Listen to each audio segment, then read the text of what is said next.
Alright,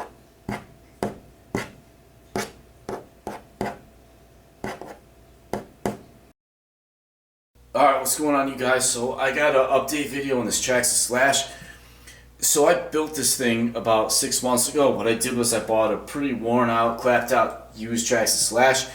I was going to buy like a new Traxxas Slash Platinum because I heard a lot about these things, never had one, never been into Traxxas. But I decided that's not really the way I do things. I like to build things from the ground up. So I bought a worn out Traxxas Slash and completely rebuilt the thing. That was about 6 months ago. So I figured I'd do an update video, show you a little bit of it running around. A lot of people asked. So basically on this build, I didn't hold back at all. I put probably about $2,000 in this thing. That's including the price of the original Slash I bought. And that's a lot of money to put in the Slash, but I just wanted to see how awesome a Slash could be. And honestly, this thing has been amazing. I feel bad about anything bad I ever said about Traxxas because this truck has just been so reliable. It just never breaks. And I've run a ton of batteries through this, run on everything from 2, 3, 4S. Haven't run on a 6S yet, but I'm sure it can handle it no problem. And this truck has been awesome. It's never broken, never given me any issues whatsoever. So I'll pop the body off real quick and show you what I've done to it. And this body is a J Concepts Chevy Silverado trophy truck body. And it's kind of funny because this is pretty much what my full-size monster truck body is going to look like. Same color scheme, and I'm actually having one built to look just like this. So I did a build video on this thing about 6 months ago, and I went over all the components in it, so I'm not going to go over everything, just a quick rundown. It's a Mamba Monster 2 motor ESC combo, Savic servo. I mounted the ESC kind of up high right here. I made this little aluminum plate. And one cool thing about the Traxxas is there's so many people who know so much about it, which I don't. I'm not an expert at all on these things, really on any Traxxas product.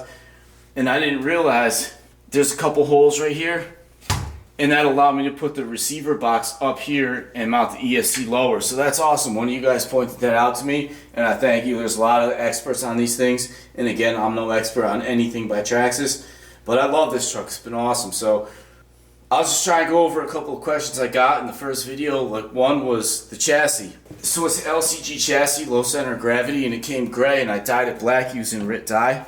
And a lot of people ask me, how does that hold up as far as like scratching and the original gray color showing through?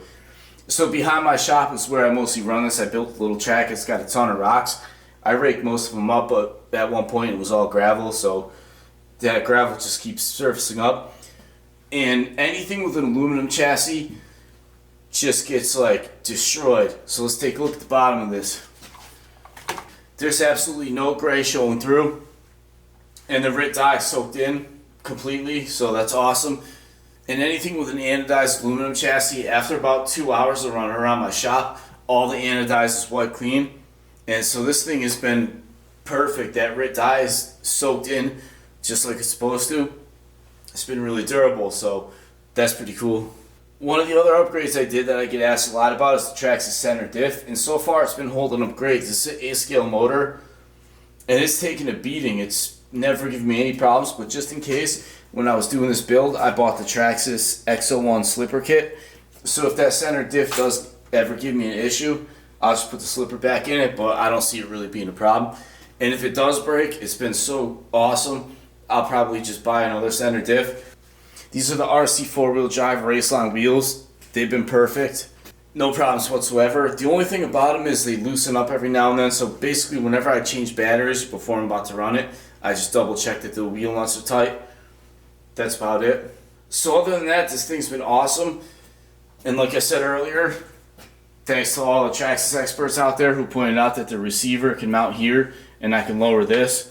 There are a couple things I want to do, like this battery box, or battery hold down, I guess you would call it. That's the Traxxas part. It's the adjustable one, lets you run a taller battery. A 4S battery doesn't fit in here really. I got to really stretch it in there to get that. So, I don't know, I'm sure they make something else. I got to look into that. Again, I'm no Traxxas expert, so if any of you guys know of a better battery mounting solution, please let me know. And also, it's not really as fast as I would like it to be. So I got to play around with gearing. I will probably go on the Traxxas forum, see what people are running for, make this thing as fast as it could be. Other than that, this thing has just been awesome. I'm so glad I bought this truck. I never thought I'd say that about a Traxxas, but they got it right with this thing, definitely. It's just been an amazing truck. I bash this thing, I use it like a racer, everything.